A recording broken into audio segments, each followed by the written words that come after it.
Hi, everybody. I'm Brittany Lewis, a breaking news reporter here at Forbes. Joining me now is Congresswoman Harriet Hageman. Congresswoman, thank you so much for joining me. Well, thank you for having me again. It's always nice to have you back, and tonight is an important, monumental day. First debate between Vice President Kamala Harris and former President Donald Trump. To start off the conversation, what are you looking out for tonight? I think it needs to focus on policy. It's obvious that the Democrats are attempting to paint Kamala Harris as some kind of a change agent, and they are being very contradictory in their effort to do that. On the one hand, they're saying she's ready to be president because she's been vice president.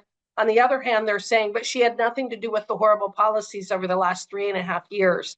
So it's very interesting to watch her try to navigate this situation where she is responsible for the disaster on the border. She's responsible for the issues with the higher inflation. She's responsible for the war on our energy industries and the higher crime rates that we're seeing throughout the country. At the same time, they want to say, oh, no, this is a completely new generation of Democrats, and she's bringing in a new message with her. So I think if Donald Trump really focuses on policies, if he focuses on the issues that are important to the American people, again, what's happening with inflation, what is happening on the border, what is happening in terms of what's happening in the Middle East, what's happening in terms of domestic policy as well as foreign policy. I just really want to see him hammer in on policy and force her to answer questions. I was speaking with a GOP strategist earlier today about the debate, and he was telling me this is a change election. Vice President Kamala Harris, as you suggested, is running as a change candidate, but she's currently serving as vice president of the current administration. Donald Trump he was voted out in 2020 for change. So how do you think he should position himself as that change candidate?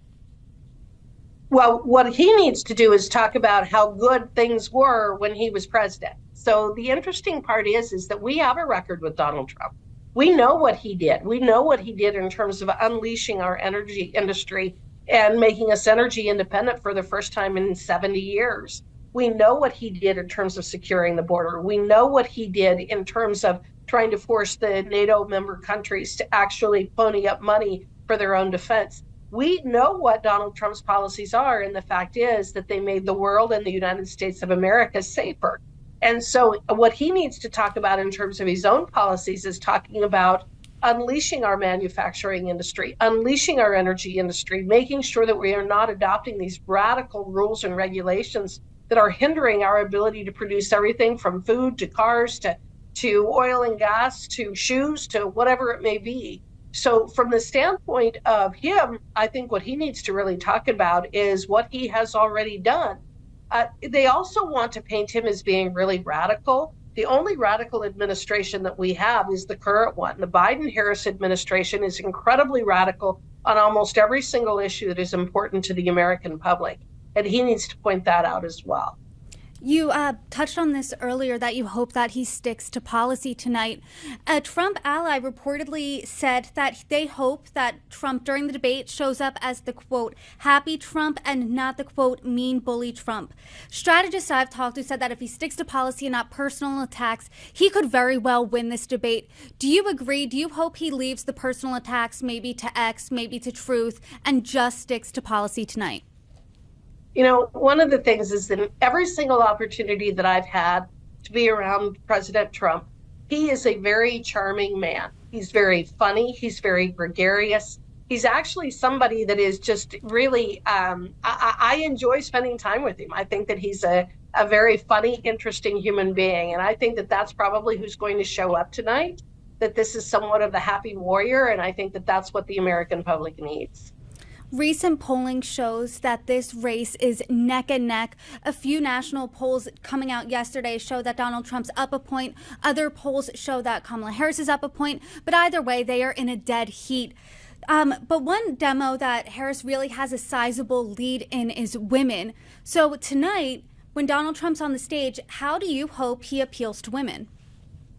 I think that you appeal to women the same way you appeal to men, and that is you address the issues that are important to us. Women and men do not have completely disparate interests in what's going on in this country. Women care about border security. Women care about what it takes to put food on the table. Women care about making sure that their kids are safe in schools. Women care about energy production. Women care about the same things that men care about. And I know that right now, and especially the Democrats, like to slice and dice us and put us into all of these different categories. And I really don't think that that's the way most of us think. I also have questions about the polling. I'd like to have a lot more detail about what the polling shows, because I do not believe that Kamala Harris is polling as high as they claim that she is. And I know for a period of time, nobody on the Democrat side was polling because they didn't want to disclose what the numbers were. I think that Kamala Harris is somebody that, again, we've been talking about, is a very radical candidate who is attempting to reposition herself as some kind of a change agent when it doesn't make any sense that that's the position that she's taking. So again, I think that Donald Trump just needs to show up and be Donald Trump. He needs to talk about policy and why his policies are better for America than Kamala Harris's. I had a conversation earlier today about her shift in different positions from 2019 when she was running for president to today. And she has become more moderate on the border. As a Republican, you're shaking your head. Talk to me about that. You don't think she's more moderate? Well, she's the vice president right now. If she wanted to do something about the border and actually enforce the law, she can do it. They're not doing it. She could rescind. She could work with Joe Biden to rescind the 50-some, the 80-some executive orders that they issued on the border. They have all kinds of tools in their toolbox. There's nothing that needs to change in the law to actually enforce border security. They can start building the wall. I've been down there. The materials are sitting right there. They could hire a contractor and start building the wall if she actually thought that that was the appropriate thing to do. They could actually stop their mass parole program, which is responsible for the 20,000 Haitians that have moved into a little tiny town in Ohio. They could they could try to enforce the Remain in Mexico policy. I mean, everybody wants to say that she's moderated her views, except Kamala Harris. Kamala Harris has not come out and said that she's moderated her views.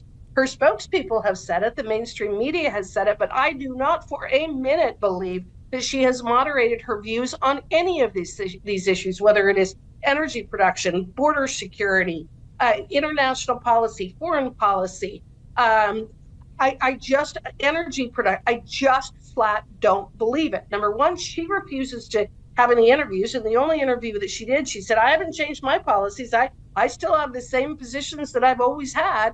And then everybody comes out and says, oh, no, she's moderated herself. She has not moderated herself.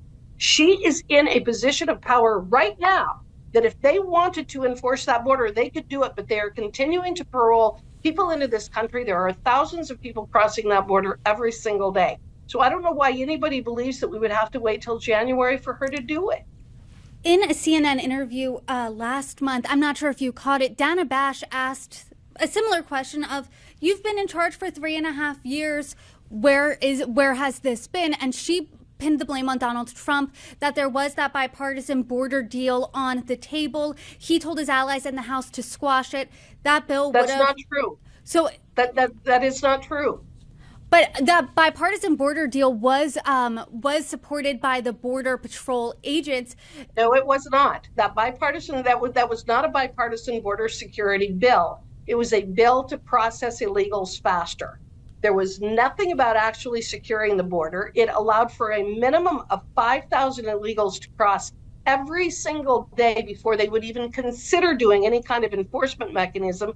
And if Joe Biden wanted to increase that to 8,500 people a day, he had the unilateral authority to do that. Now, think about that. They wouldn't even attempt any kind of enforcement until at least 5,000 people crossed illegally every single day. I come from Wyoming, the least populated state in the nation. Cheyenne, Wyoming is 60,000 people. Every 2 weeks under that bill, under that processing bill, they could have allowed 70,000 people into this country illegally every 2 weeks. So every month over double the population of Cheyenne, Wyoming. And in addition to which, that particular provision actually expired in 2025, and then it was unlimited. There would be no number by which they actually had to start arresting or do the Remain in Mexico policy. That is not a border security bill, and anybody who claims that it is lying. James Langford claimed that it was. Is he lying? He's not telling the truth about how many people would be coming across illegally. But that I'm not sure. I'm not going to speak for him. What I am going to tell you is it is not a border security bill. When the bill itself allows for between 5,000 and 8,500 illegals to come across every single day without any kind of enforcement mechanism, that's not border security. That's the situation that we're in right now. That's not border security. If you're not building the wall, it's not border security. That bill did have wall funding. That bill did have wall funding in it, though. So is that better than nothing than where we are today without any type of step in place? That bill did. But it doesn't. And I'm going to look at the bill, whatever is presented. But what I'm going to tell you is that what the Democrats try to do is mash together immigration reform and border security. They're two separate things. We need to talk about border security.